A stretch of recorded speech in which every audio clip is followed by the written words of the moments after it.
Hi, my name is Greg. I'm an environmental science major here at CSUMB. My study on hydraulic fracturing in California will attempt to answer whether or not current federal and state regulations adequately take into consideration the unique risks that these techniques pose to California specifically. To answer this question, I will first evaluate and attempt to quantify the risks in California from these techniques, and then I will attempt to understand the current policy landscape within the United States and California, and to recommend policy routes that completely balance the environmental and economic concerns of California in order to consider the interests of everyone involved. The different factors influencing risks associated with these techniques in California that will be explored by this case study include the extremely unique geological characteristics of the Monterey Shale Formation and their relationship to proximity to groundwater and their influence on different techniques used to successfully exploit the Monterey Formation. So we've all seen recent news reports of people lighting their tap water on fire and screaming about how their groundwater is doomed because of hydraulic fracturing. Most of these reports come from shale formations such as the Marcellus in Pennsylvania, the Bakken in North Dakota, and the Barnett in Texas.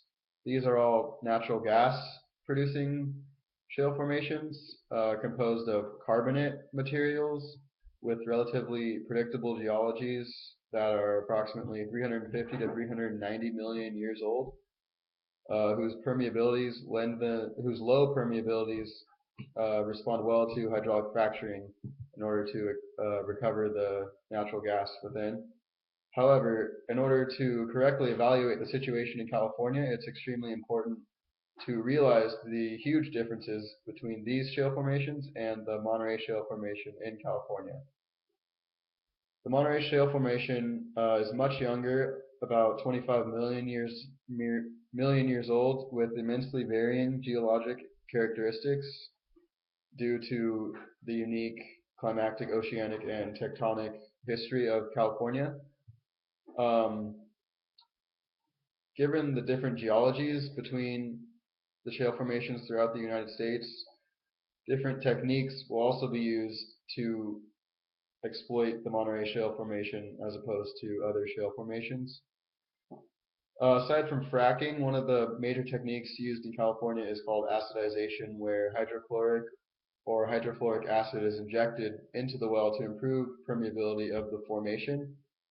Each technique used in California poses new risks that must be separately evaluated and regulated accordingly.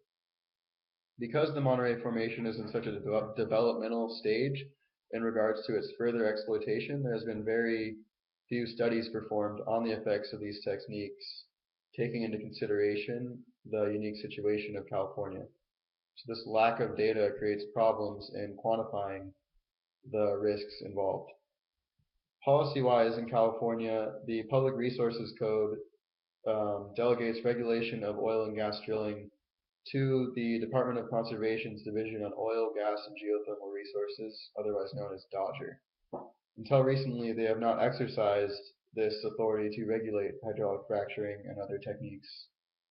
But on September 20th, the governor signed Senate Bill number 4 into law, which added a new article to the Public Resources Code doing three things for California.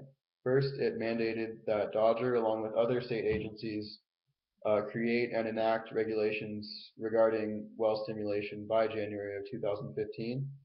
It also created a permit process that oil companies must apply to before commencing drilling in California. This includes the performance of environmental impact reports under the California Environmental Quality Act that DOGGR must enforce. Third, this bill mandates the gathering of data on stimulation in California through a scientific study to be conducted by the Natural Resources Agency by January 2015, and a statewide environmental impact report to be conducted by DOGGR. Stakeholders in this problem include the Western States Petroleum Association, DOGGR, and Vinaco, among others. Vinaco is an oil company with vast interest in the development of the Monterey Shale. By taking into consideration the unique geological situation of California and its relationship to different risks associated with well stimulation in California, I will determine how California should regulate these practices to balance related environmental concerns with the need for economic growth and energy independence in California. Thank you.